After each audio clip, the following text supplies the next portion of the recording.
So welcome to the Manchester Guardian. Today we're sitting down with Manchester Mayor Joey Hobbs. We're cutting through some of the noise to discuss the realities of our city's infrastructure, the dynamics at City Hall, and how this administration is communicating with the public. So Mayor Hobbs, thank you for coming on the show. I really do appreciate it. And I know the citizens appreciate this as well. So I just want to go through a couple of things. You know, I believe your administration has done some really good things for our community.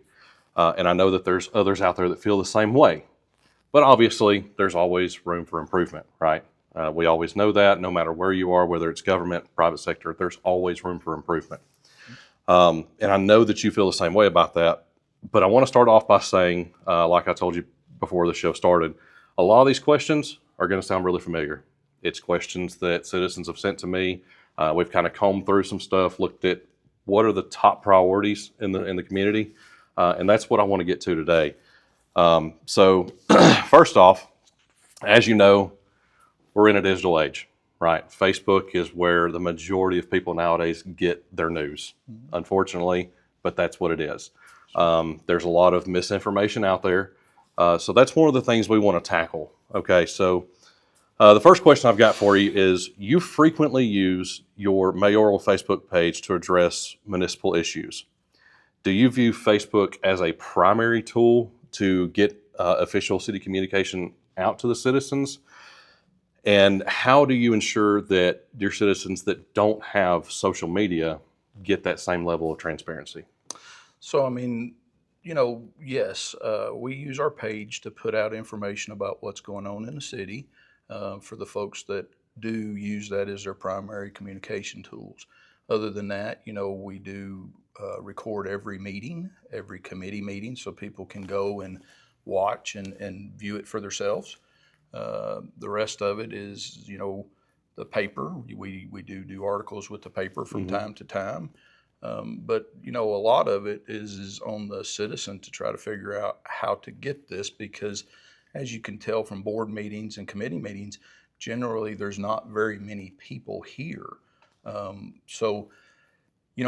We publish when all the meetings are, we put the agendas online, we do those things to ensure that we try to get the message out. All the BOMA stuff is published in the paper, but a lot of it is ownership for them to be involved versus just reading something on Facebook and thinking that's what reality is. Right, exactly. So, as you know, the Manchester, Tennessee Forum page, according to its administrator, it has over 2 million views per month. Now, you're a member of that group, correct? Okay. In your posts regarding the city's infrastructure issues, most of the time you're met with some pretty harsh pushback. So how do you process that real-time backlash? And does the tone of those comments ever influence your administrative decisions? So I am a member. I don't read the forum. I normally am not one who comments on the forum unless I feel that it's just got so out of hand that I need to clarify something. I had rather do that through my page. It's just, with the way the page is run and the things that they allow or don't allow, it gets out of hand pretty quickly. So we try not to engage on that page. We do answer questions and things, but you have to understand, once you answer one question, 5 people who disagree start usually some kind of bad commentary. You can't engage that way, so we generally stop. We invite everybody. My door is open. I'm here 5 days a week. I don't turn anybody away. I'd rather have the communication face to face. And while we're talking about that, let me back up just a little bit and say thank you for this opportunity. Okay, I truly believe it's an opportunity to get the correct messaging out to where most of the avenues are very skewed toward views versus just common sense questions and answers. Absolutely. So staying kind of towards that little question, what specific ground rules do you set for yourself when constituents respond angrily And do you feel like sometimes your responses could be labeled as disrespectful or unprofessional at any time?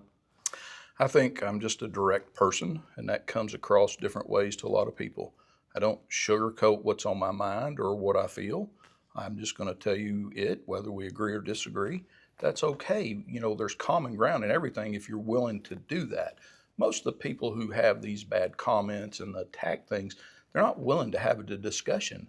They're not willing to understand really what's going on. So it makes it very hard to engage in that type of arena.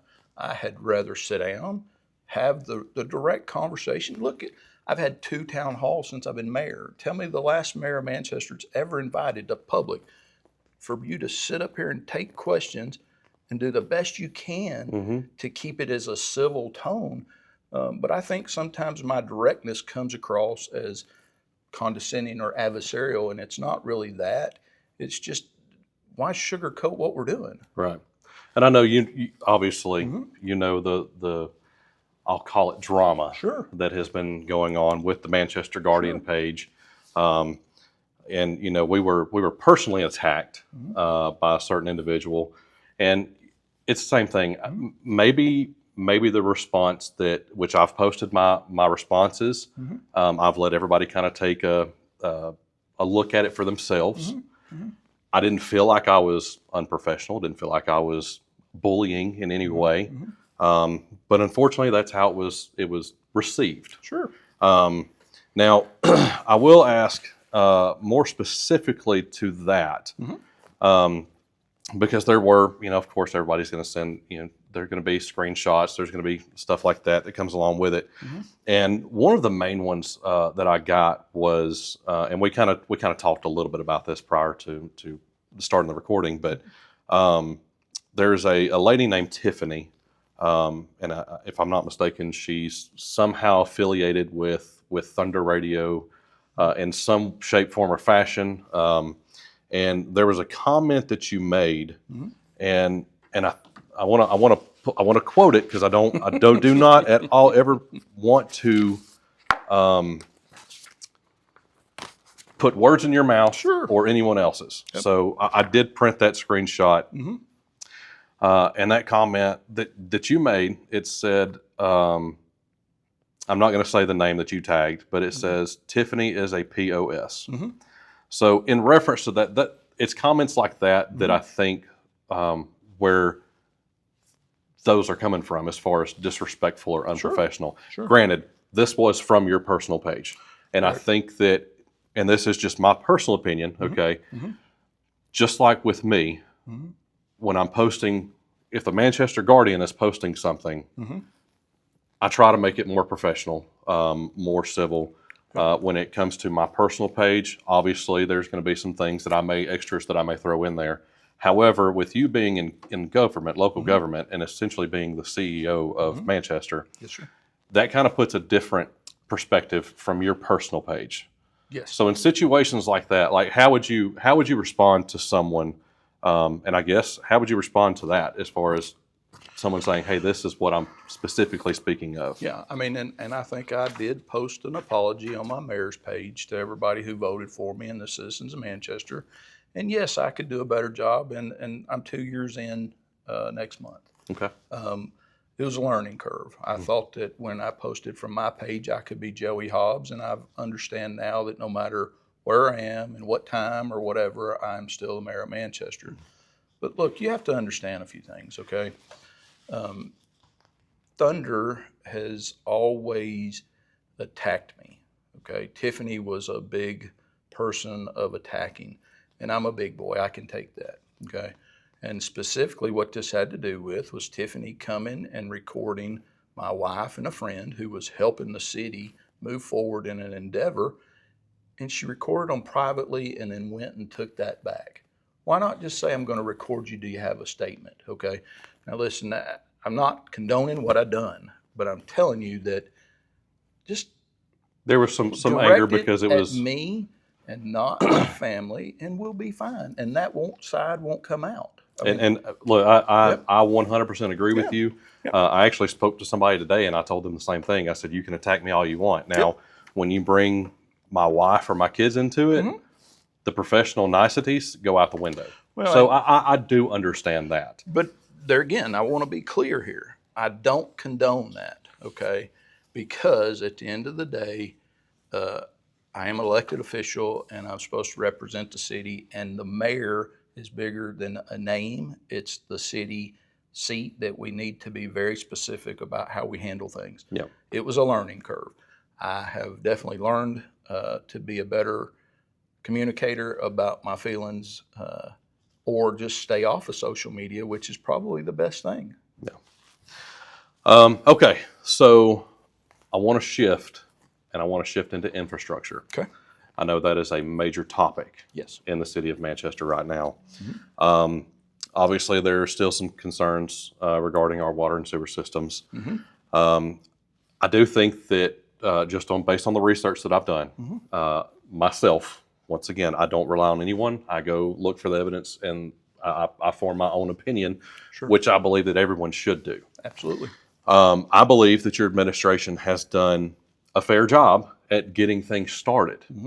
I think a lot of people believe that just like with the $20 million bond that we did, some people may believe that, hey, we got $20 million, let's go out here and just spend $20 million. Well, it's a little bit more difficult than that, which we'll get to later on. Okay.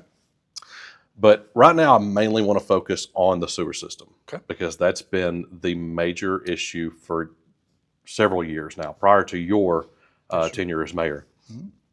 Now, I do know that there has been a lot of blame placed on Jeff Perry, the former director, and we've got something planned for that later, some questions there. But first, when the moratorium came down from the state, and they said that all taps had to go through them, no new taps could be put in until they approved it. Were there any sewer taps that got approved through your office after that order was put into place? No. There was not. No. Okay. So there was not. So as far as the $146,000 fine, what was that fine issued for? So, that's a huge misconception that the media has put out there. Okay. The fine can be up to $146,000. To date, we paid $20,000. We have a very specific set of things we agreed to do and a very specific timing. And as long as we meet those timelines, we're not fined anymore. Okay. So, And I'm just going to pause here because I want everyone to know. I actually pulled that, and what you're saying is true. So if people don't understand, because once again, there are a lot of things that go around, and it's kind of like there's a thing that you do in a leadership training that I've done in the past, and you stand in a line, and the person in the back whispers to the person in front of them a phrase, and then it goes up and up and up and up, and the person in the very front has to say that phrase out loud. 90% of the time, by the time it gets to the front, the information is wrong. Yep. So there's a lot of really good information in this. Absolutely. And it is very easily accessible online. And it tells you the timing of each one of them that we have to accomplish. It does. Yes, sir. And I feel like, and that once again, this is going back to what I've said many times before. I ask the questions that people want me to ask because people want transparency. Yep. But I also go back and I look into these questions. Sure. Because why are these questions important? Yep. Right? Yep. And that's what I do. So I do the research because I know I can look on Facebook and see what's being said. I can listen to a radio station. I can go to a local newspaper and see what they're saying. But what is the truth, so to speak? Not saying that any of these people are spreading lies. It's just sometimes they may not be full truths, or sometimes they may be skewed truths. Now, once again, I'm not saying that anyone is doing that intentionally, because I really don't believe anyone would. But I employ everyone. If you have questions regarding situations like this that are a very public matter, there is all kinds of documentation on it that can back up whatever someone is saying. Either back it up or destroy their word. Well, and I'd like to make a couple more comments if I could, right? It's called clickbait, right? Yes.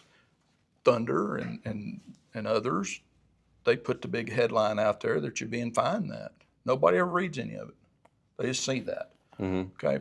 But let's talk about the sewer infrastructure for just a quick second, and then Absolutely. we'll move on. Absolutely. So the average rainfall in Manchester is 120 days a year.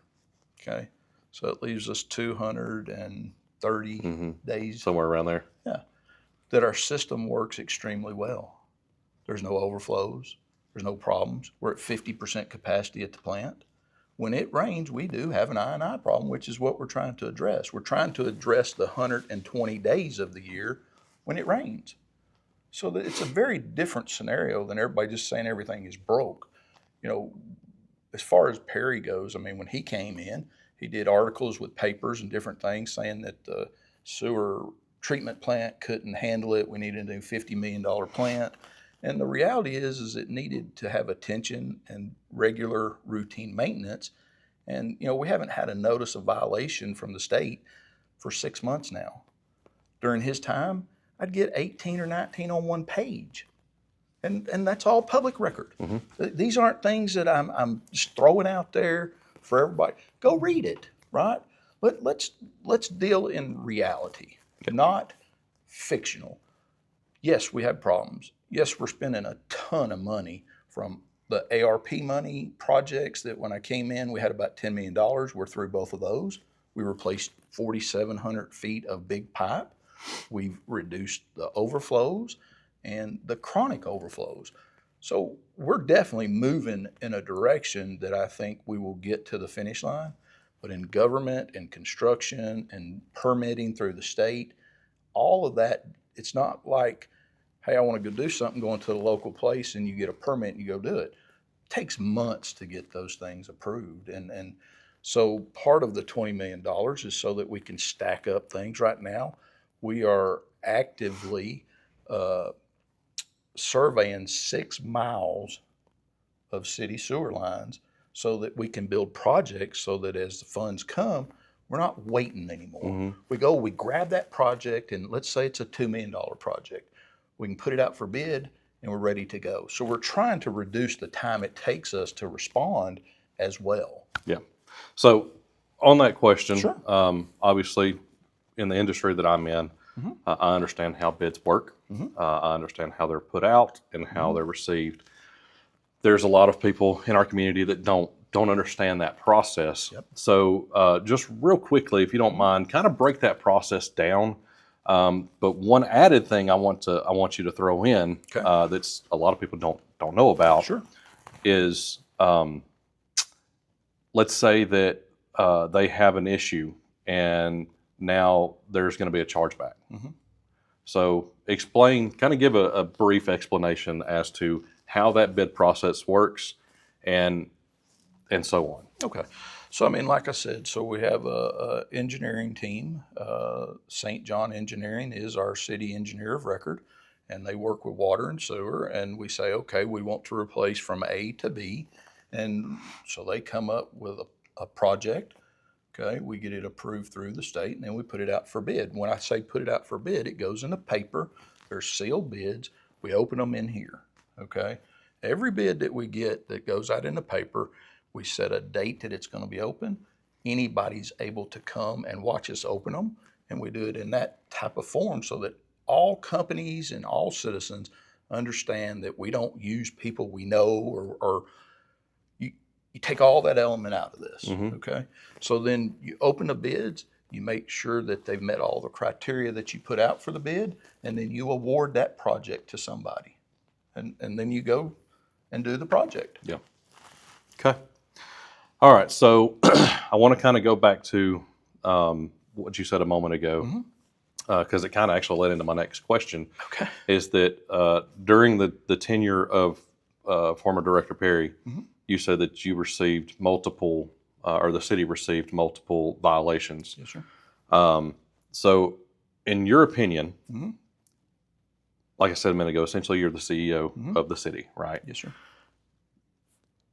What responsibility do you feel you have to follow up on situations like that and to ensure that the work is being done in the correct manner? Now, obviously, I know that in in the water and sewer industry, there are a lot of certifications that you have to have.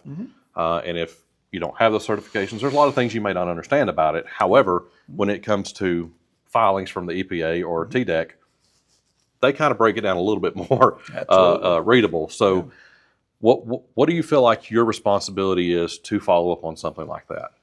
So I'd like to say that I inherited Director Perry when I became mayor. I was an alderman before that, and him and Marilyn Howard, who was the previous mayor, had a very rocky relationship, okay? So when I came into office, you have to understand who you have. Former Director Perry has no certifications in water. He's not qualified as far as on paper for collections, distribution, or any of that. So he had to rely on operators and things he had, I guess, to make the project work for him. But so what happened then is then, you know, we brought back another former employee, or Director Perry wanted to, because he said he wanted the institutional knowledge of this person and some of those things. Well, so what I immediately started doing is working with Duke's Root Control. We've cameraed the whole system. I don't need institutional knowledge anymore, and I don't need bad employees, okay, who are just there for mischief. So at the end of the day, my role is just like I tell Director Foley. My job is to hear your plans, go find you the money, and make sure that we're proceeding correctly. I don't run these departments, okay? That's why we have what are called directors. Now, everybody wants to blame me for all the things that happened under Director Perry's tenure, but listen, I can't be day to day doing his job. He needs to be on site doing his own job. And I think there was a lot of that he wasn't able to do. Now, he resigned. He was not terminated by the city. He resigned with a resignation letter that it was corrupt at City Hall and they couldn't get along and yada, yada, yada, yada. But listen, my whole job was to support him. I challenge everybody, go back and look at the Water and Sewer Committee meetings online. I praised them, told them they were doing a good job with the information I had. Where we had a foul is when I found out the information I was getting wasn't correct. And then there's an accountability part, and that's where I feel like that's my job, is to make sure he's accountable to us and the citizens and our customers, and he wasn't able to do that. Okay. So you did mention, you kind of actually covered the next question, so I'm not even going to ask that. Sorry about that. But you did, once again, you led into, and just so everyone knows, and he can attest that, he has no idea what I'm going to ask him. I have nothing written out. I walked in with a red folder. I mean, listen, at the end of the day, I didn't bring any papers. I didn't bring anything in here. I don't want anybody to feel this is nothing other than you and I having a conversation about questions. Absolutely. Because I am an open book. Even my biggest critics, I have invited them to my office. Told them I'd give them the key to my filing cabinet, the password to my computer. I have nothing to hide from anybody. We're actually going to get to that in a minute. I can't wait. So, all right. So, following your appointment of Lonnie Foley as the interim director, BOMA actually promoted him to the permanent role in January of 2026. Yes, sir. Now, this was without the recommendation from the Water and Sewer Commission. A lot of people feel like that led to the resignation of the commission chairman and the vice chairman. In hindsight, do you believe that circumventing the commission was the right move for the city stability? So let's look back into history. They didn't give a recommendation on hiring Perry. They weren't involved in the process. So why was it important for them to be involved in this one? Okay. So I have to go off of history. Okay. History showed me they had never done it before. Okay. We had a public spat in a very confrontational way in one of the water sewer meetings when Chairman Anderson said that they don't recognize Lonnie even though the board had voted him in. And so I sent him a letter. I don't know if he'll publish it or not. And I asked him to resign. Because look, you can't lead us if you're not with us. You can't have that fracture. Lonnie has a very important job. He needs all the support. And then we went out and we got actual people who are trained in water and sewer. Zach has 30 years. Ben has probably 15 years. And they've been extra good for the city of Manchester because they get out of the seat, they go to the plant, they talk to the people, and then they have really good knowledge when we come back in here, okay? It's nothing against people personally, but you can't go on record saying that you're not going to recognize a director and think you can stay as a chairman of a board. I'm sorry. Okay. So on the topic of Mr. Foley, Yep. so there are statements and photographs, and I'll show you in just a moment, of times. These are when he was an assistant director. He was written up twice by the previous director for sleeping on the job. Like I said, there's also photos of this. What? Okay. Lonnie has never received a written blue form from the city of Manchester. So it was verbal. It was an email. Email. It was Okay. verbal. Okay. Yes, sir. Okay. I just want to clear that up. No, and I appreciate you doing that. Yep. Because the only information that I could find, and I'll let you look at that, and I'm going to explain it, and you can tell the viewers if it's right or wrong, and That's the email I just referred to. I will post this stuff as well with this video for full transparency, because that's what this is about. Absolutely. So in this email, it says, and this is from Jeff Perry. This is Wednesday, May 28, 2025 at 3:01 p.m. This is to Tina Warren, who, if I'm not mistaken, is your HR director? HR manager. Yes, sir. And it says, Miss Tina, I had a discussion with Mr. Foley about falling to sleep while on duty and the instances where it has been noticed by employees and myself. He stated that he had no medical conditions and that he was having personal problems that were keeping him up at night. We discussed the importance of him getting rest and not sleeping while at work. We also discussed the expectations of the position and the importance of public perception while in meetings and in the office. Thanks, Jeff Perry, director. Now, so as far as him being written up, there was no official write-up. It's that one email. It was an email. Yes, sir. Now, but of course, I told you that there were also, well, I may have moved one by accident, and that's okay. There's another picture as well. I don't know if you've seen these before. I have. Somebody sent it to me on Facebook. There's also another one where he is actually at his desk asleep. So my question is, after this was made aware, less than a year later, he was promoted to director. So what message does that send to other employees of the city and to the community about the leadership in your administration? So I think you have to know everything, okay? And you have to go back and understand that Jeff didn't want to hire Lonnie because Lonnie has all the qualifications and certifications, and he is very educated in water and sewer, okay? So that was number one. He wanted an ex-employee to be hired. And there's recordings out there where I tell him he's never going to be the assistant director as long as I'm here. And that's Dana Douglas, okay? He has a bad history here. We should have never brought him back, but it was Jeff's department, and I wasn't going to micromanage who they hire. But when you come to an assistant director's job, I think that it is good to be involved so that you know what you're getting, okay? Now, as far as sleeping, how do we know when that was? Does the man get a lunch? Does he get a break? You know, and look, I get the perception, but he's in his office. And if you're looking at it, Jeff and Dana didn't want to work with Lonnie, so they wouldn't give him anything to do. Lonnie kept trying to do stuff. Then you see there's stuff out there to where I'm going behind Jeff's back and talking to Lonnie, and let's clear that up. I was talking to Lonnie about used vehicles because that was the task he was given from Jeff.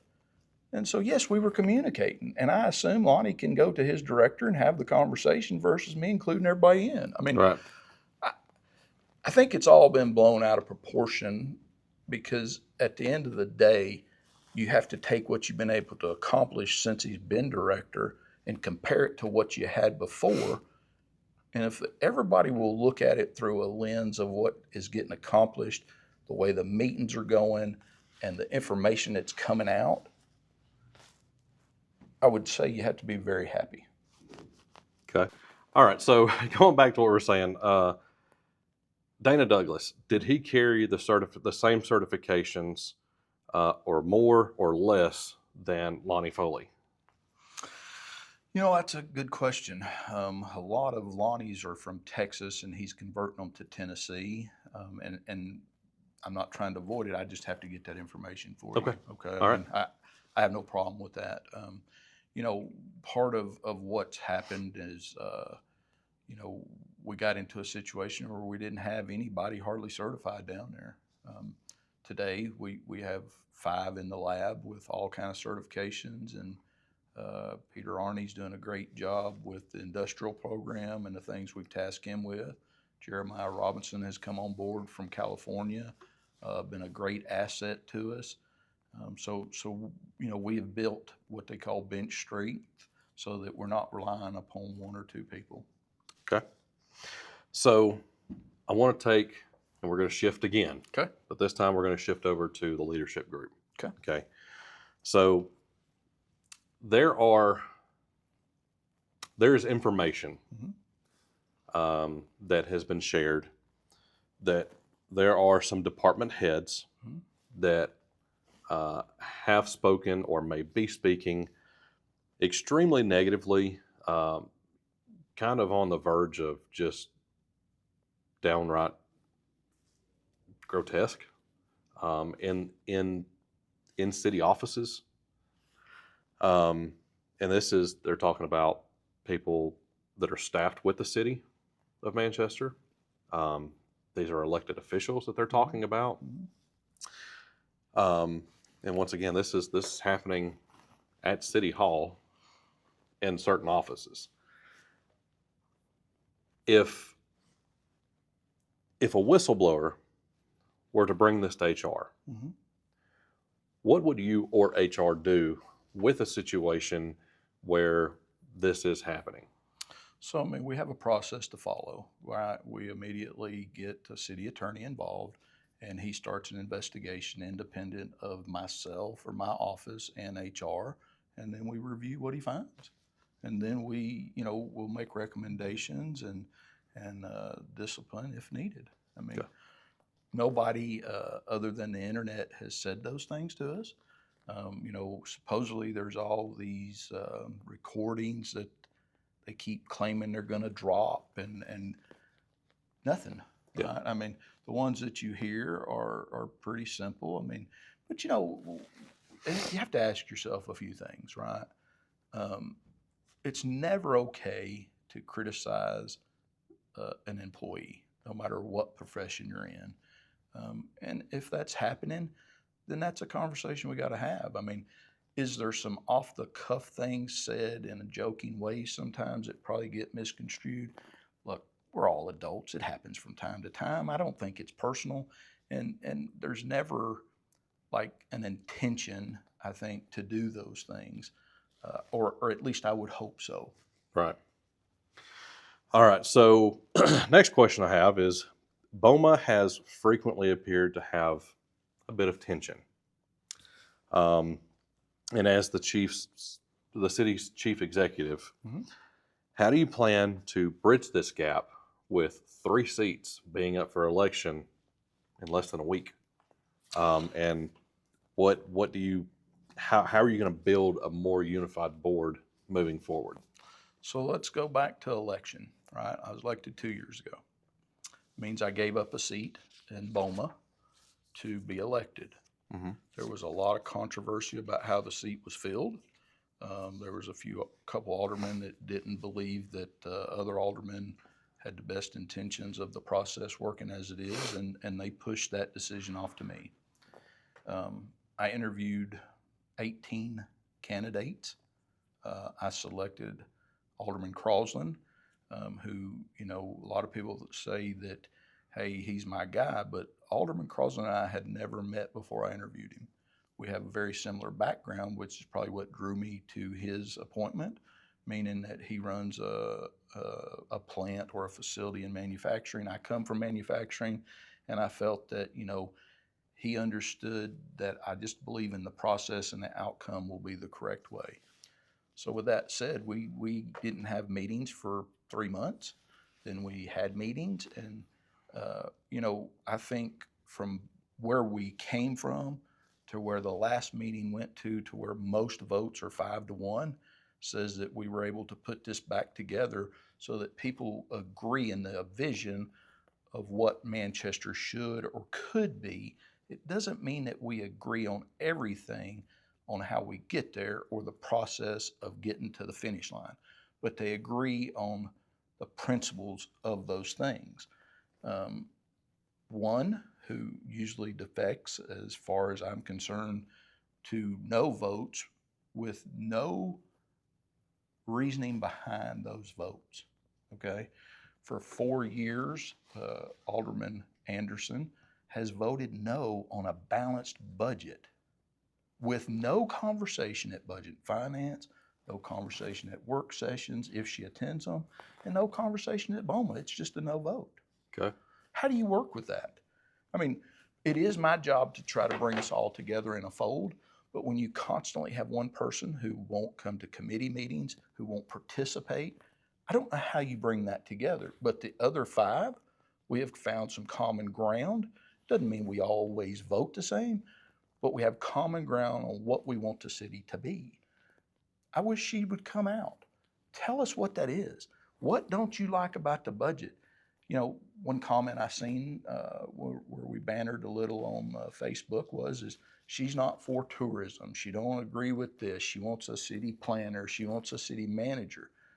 But she does nothing to facilitate any of that conversation. Okay. I mean, don't you think that So- as a representative of the people, she should figure out how to present those things so that her agenda can start being applied? I do believe that being a city alderman, Mhm. that now once again, Sure. I'm not really in tune on who's on what committee Yep, yet, right? That's not where I'm at yet in this adventure. Mhm.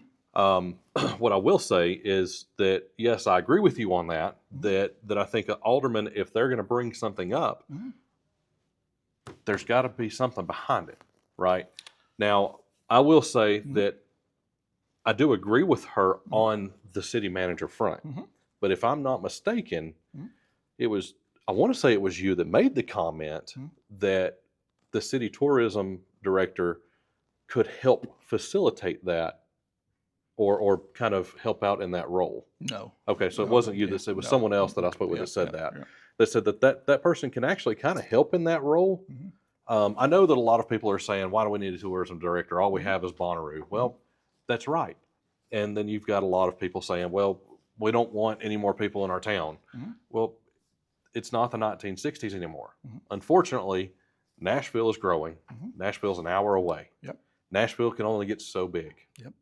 They're going to push people are going to push down because they don't like the really big city life. Then those people are going to go down to Murfreesboro. Murfreesboro is going to start getting too big. They're going to push down to Manchester. It's not just here that's happening. It's everywhere. Yeah. So where now I will be honest. Yep. There are parts of the tourism director that I agree with. There's other parts that I disagree with. Sure. On the flip side of that, where I said that the tourism director could kind of help with the city management part, it could also be flipped. Your city manager could help with the tourism part. So that's where I fall on that issue. Well, let's unpack it, okay? And let's see another side of it. So let's take a city administrator, okay? We have that available for us. Let's take a sister city, Tullahoma, who has been through 3 in the last 4 or 5 years. And you hit the nail on the head when you said there's an election coming up, okay? A city administrator doesn't make it a couple years before making somebody mad to run just to be vindictive to fire them to get a different one.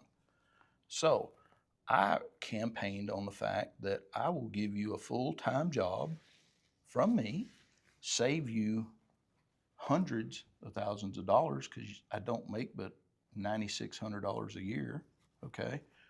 And once we get the infrastructure of the city government, the foundation put back to correctly, I think a city manager can thrive then. Mm-hmm. But to do what we're doing now and making the decisions we're making today will get somebody fired.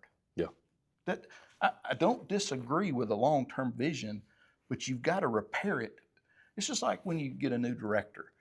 If the department is broke and a new director comes in, half of his time is fighting the battle of the people who don't want him there, along with trying to do the job. Mm-hmm. And it doesn't work in a climate that you have here in Manchester, to where people only run to be vindictive. And that's what this election's about. If we're just going to go a little bit farther, you have ex-employees running for office to settle a vendetta and then quit. They won't do anything else. That's all they talk about is water and sewer. What about the rest of the city? What about all the other stuff that goes on in the city? That's all they're focused on. They want enough people to fire people. And I'm not about that, okay? But now I want to talk about tourism, okay? Because I don't think people understand what tourism really is or what it means to the city of Manchester. We get a hotel motel tax, okay? And it's right at about $1 million a year, okay? And everybody says, why don't you do infrastructure? Why don't you hire some? You have to spend that money in tourism, bringing people to town.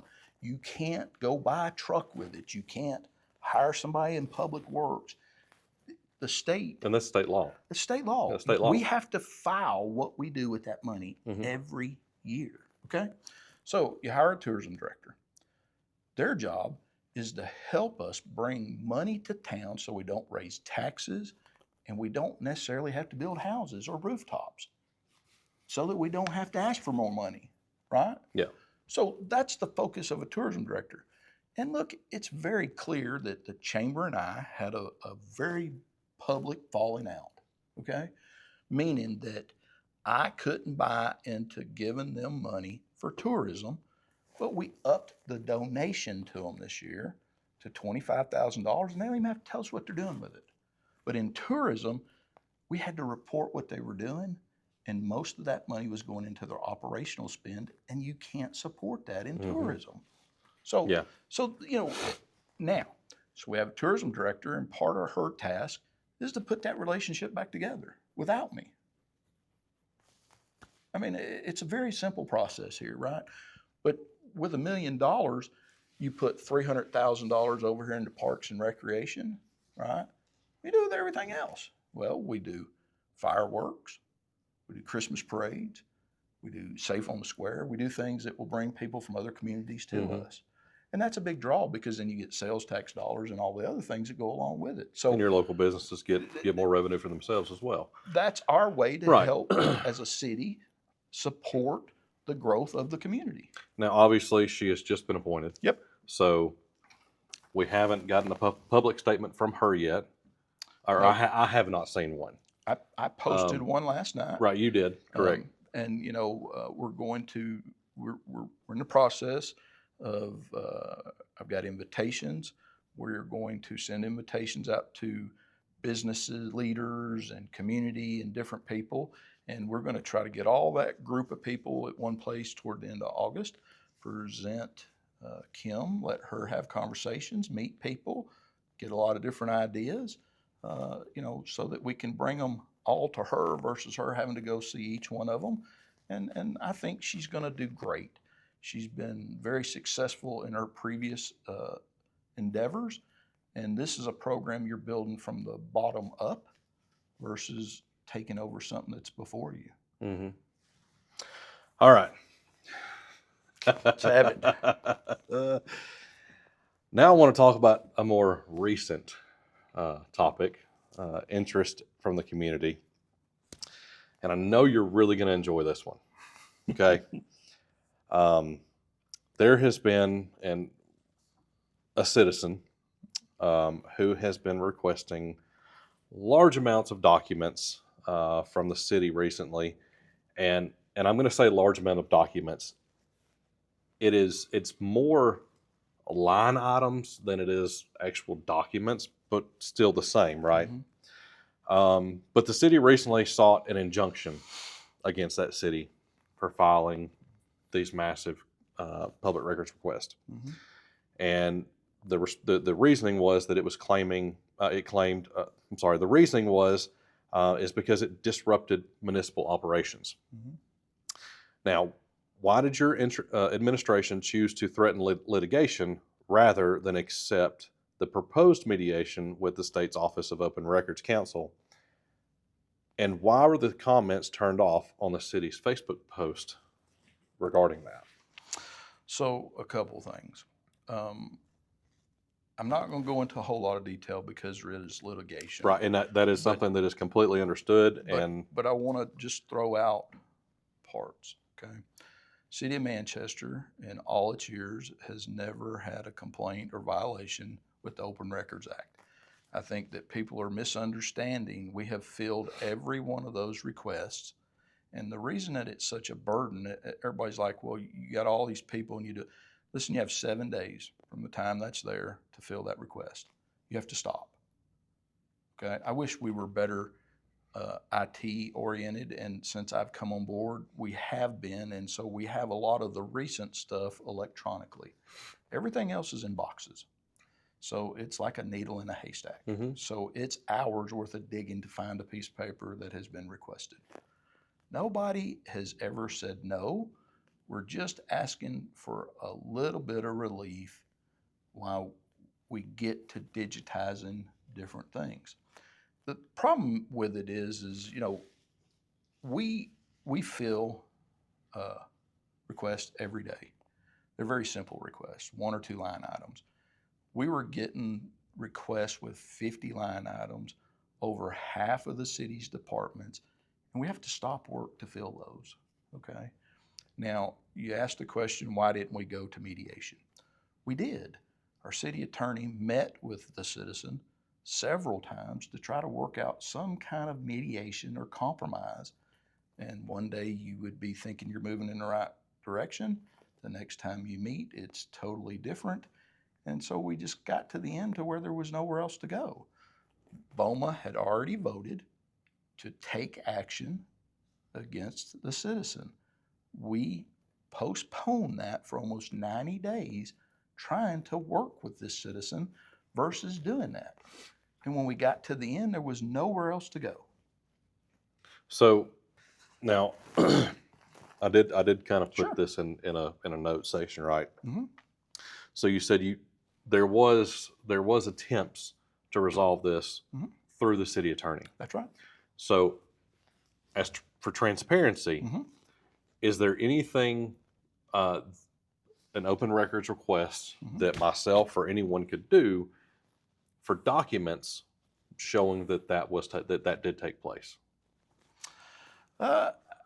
Well, a lot of it is going to be attorney-client privileges, Okay. right? And there again, with an open case, we're probably going to lock that down until we get through the system, and then yes, we'll open it all back up once Okay. that's over, and you guys can look at every bit of it. And there again, I've tried to sit down with this person myself because we definitely aren't on the same page of a lot of things. And as I told you, as we started the conversation before we went on record, I have offered to sit down 3 different times.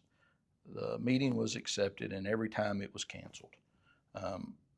I even offered to give them my computer. Look in my office. I'll go outside. Listen, there's nothing that the city can do to hide. I don't even understand that concept, just to be perfectly honest with you. So I will say this. Sure. And this is going to play into the next question I have for you, okay? Mm-hmm. And so our viewers know, I have had very little interaction with this person. Okay. Prior to my post on July 19th that you responded to, at that time, I had no interaction with this person at all. Did not know them from Adam's house cat. There have been, I would say, probably 10, maybe 12 messages sent between us since then. But my question, and this is, we've already spoke, we are also going to sit down and talk. Sure. My question and this is, I mean, this is obviously so she will know as well. My question to her is, what are you looking for? Is there something specific that you have been told that we're trying to figure out if there's some sort of collusion or corruption going on? Because, you know, I spent several years in the military. I was military police. I had some investigative training. Okay. You know, there's things that I know how to do. I know how to speak to people to get information that I want. And I feel like if there is something, if someone can give me something concrete, something specific, I promise I will look for it. Sure. Now, if I say I can't find it, it's because I can't find it. Correct. But if I do find something, it's going to be brought to the city's attention. Let's talk about it before it ever goes out, because it's something that needs to be talked about. Because, anyways, we're going to skip. We're going to stop right there on that point. Can I make one more? Absolutely, absolutely. How about we just put this out there, and why don't me, you, and that citizen sit down and do a podcast together? I'll answer those questions with them. I'm for that. Yeah, let's do it, right? I mean, listen, we don't run and hide. Now, as a mayor, my focus is my city and my employees, okay? Now, if you're going to disrespect either one of those, then yeah, we're going to be adversarial, and I'm sorry. I can't do it any other way, because I'm just not going to let people treat us bad. But I will be glad to sit down, do a podcast, and we can do it before the election, because she'll think that'll help her, and I'm okay with that. I was smiling and laughing a little bit because of something you said, and we're going to get to that in just a minute. But so I do want to get to something. Sure. So on Facebook, July 19th, in the forum page. Okay. This is before my ban. Oh, okay. I did ask a question. I tagged you in that post. Tagged your mayoral page in that post. The response I got at first was the typical response that I feel like, you know, I'm going to say this. That was the politician response, right? I responded back, said, you know, I appreciate you responding to me. However, you didn't answer my question, but here's what I've got coming up. I told you about this starting up, and you said call me anytime. Yep. That happened. Now we're here today. Yes, sir. So, do you feel as if you were disrespectful or unprofessional when you responded to that citizen, we're still on the same citizen here, at the July 7th BOMA meeting, when you used air quotes and you said, the city thanks you. And I say unprofessional or disrespectful in a mocking manner. And then the very next day, on July 8th at the town hall, as that citizen was walking up to the podium, you said, quote, oh, yay. Okay. Yep. So at any point during those two, did you feel like, or not even at that time, but afterwards, did you feel like, you know, maybe I probably shouldn't have done that? Maybe that was disrespectful or uncalled for? Yeah, and it goes back to what we talked about in the beginning, right? Mayor of Manchester is bigger than a person, and it deserves a certain amount of respect to everybody, no matter what the situation or what's going on. The air quotes came in because during that speech that was given, they were disrespectful to a couple of the city employees, and they air quoted the city. And thinking back, could I've handled it a little differently and not air quoted and just made the same point? Yes. But sometimes, you know, people will treat people how they're treated, but a lot of that came from a place of disrespect to the employees during that speech that was given. And I felt that at the same time, I can do better. I have said that before. It wasn't exactly as professional as I would like for people to think of me, but I was very frustrated because of incidents that happened earlier and some of the things that everybody is not privy to just yet. And right. But that doesn't excuse it. Now, I want to be clear. Now, the oh yay comment on the next night, look, even that citizen giggled and it was all in fun. Okay. So no, I don't take that one in the context of the night before. Yeah. Okay, because And I felt yeah, the same way, yeah, but yeah. there may be others that don't. Well, So that's why I kind of wanted to bring that up and mention it. 100%. But yes, I do. She did. You can hear her laugh, Yeah. and she said, "Don't worry, I'm not here for me." And so, there again, it was lighthearted, and I didn't take that one. The night before, yes, air quotes was wrong. I can treat people better. But you got to look at my 2-year history here, too. I don't have problems with most people. I don't usually get myself sideways, and I try to be very professional.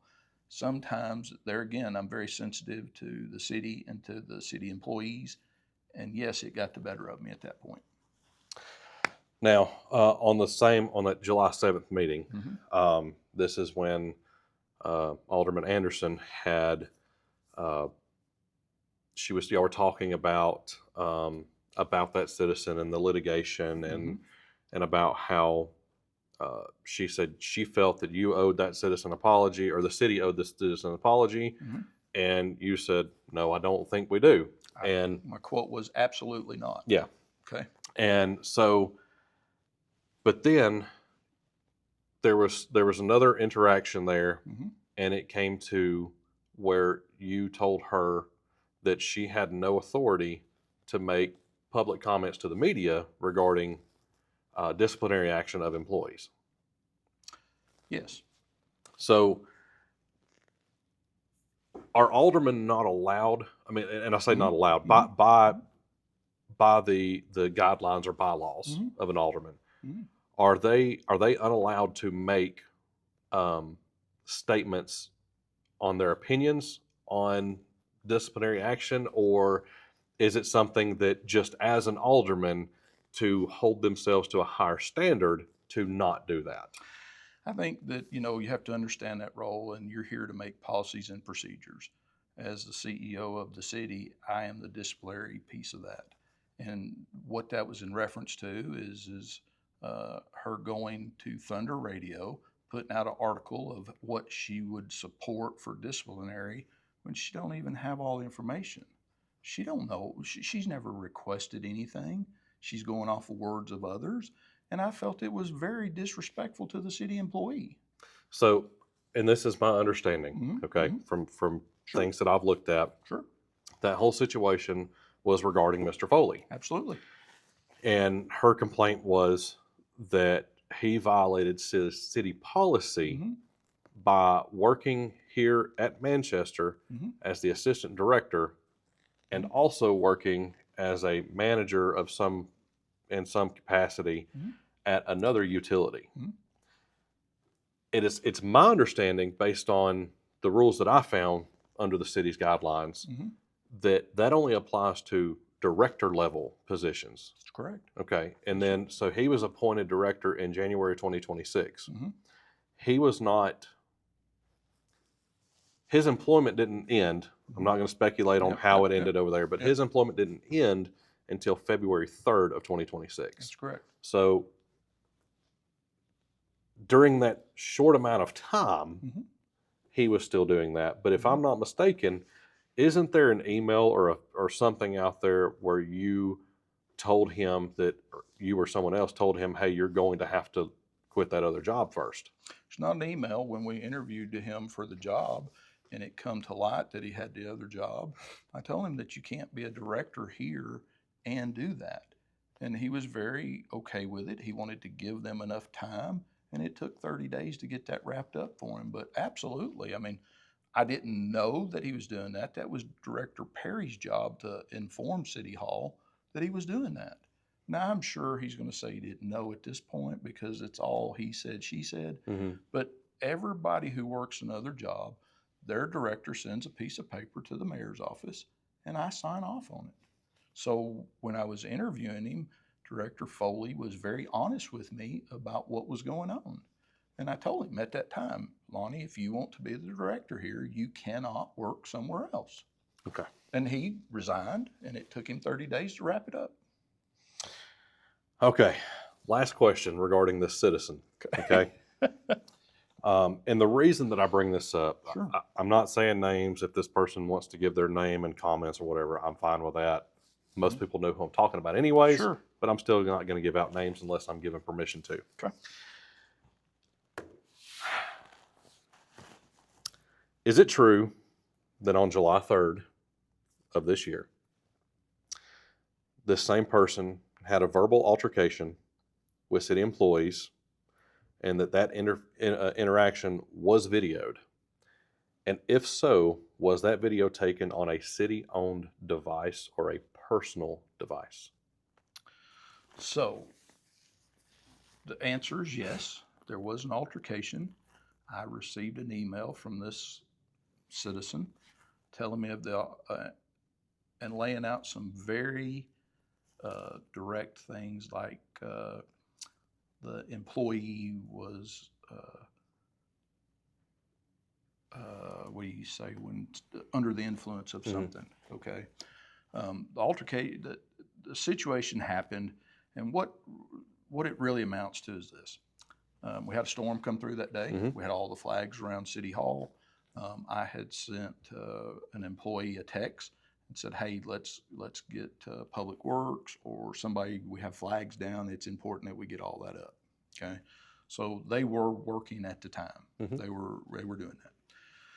They come up here, and the citizen was collecting flags, and the employee said, "Hey, it's a safety problem.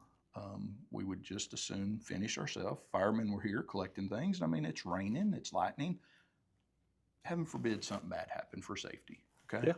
So it wasn't out there, but so much happened during that time. The citizen. Yes, there is a video, and if you would like it, if you'll sign a piece of paper for a records request, we'll get you a copy of it. We give it to that citizen. They requested it. It was on a personal phone, but we still took it off the personal phone and give it to them because we felt it was important for transparency not to be involved. Now, Right. I can tell you also, since the allegation came about that we were under some sort of influence of something, I asked the employee to go take a test at the hospital. Came back negative for everything. And so, this citizen just continually pushes the envelope with our employees and everybody else. Shows up on job sites. It's been a problem for a while. I will say this: I have seen the video. Oh, okay. I do not have a copy of it yet. Okay. When we are done with this, that is something I would like to do before I leave here today. Sure. So, yeah. Okay, I've got one more question. Okay. Okay, it's going to be the hardest question I'm going to ask you all day long. Okay. Looking ahead to the remainder of your term, what is one thing that you want to fully accomplish before you leave this office? I want to finish building the foundation for the city to be successful across all departments. That is the one thing that I think we're doing very well at. We have directors meeting once a month. We sit in a room, each department is helping each other, and they all get along, and I think we have camaraderie inside the city now. I think, that is the one thing that we can finish as a team that puts the next person in the city's success rate higher than it was when I took office. Okay. Well, Mayor Hobbs, we appreciate you sitting down with us. Yes, sir. This is something that I was excited to do. Like I told you before, this is the first in-person interview I've ever done on any of my podcasts before. So it was, there's some learning curves here. Obviously, we found out really quickly. Yeah. But listen, I look forward to what your administration has for Manchester in the future. Yeah. Guys, thanks for tuning in. Make sure you subscribe on YouTube, follow us on Facebook. This is Unbiased, Unapologetic, and Unafraid, the Manchester Guardian.